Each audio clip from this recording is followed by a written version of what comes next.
So understanding the numbers, understanding perhaps, I call it the migration, right? What cities are people coming from? That's really important too when agents are determining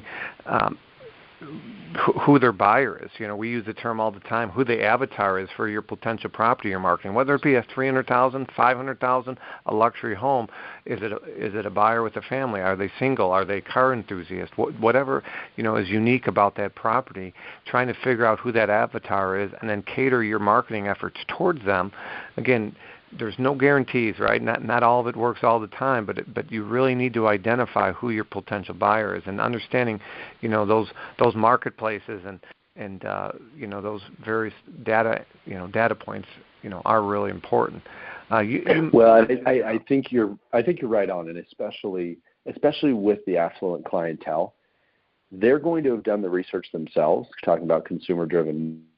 And if you're not up to speed, they're going to know it. They can sniff that out, and you're not going to be a contender in getting their business. So I think especially when we start breaking down the market between a first-time home buyer, an average price buyer or seller, or once you get into a more high net worth individual, generally done more research on average. And so I think you have to even 2x, 4x the understanding, being prepared for that particular consumer.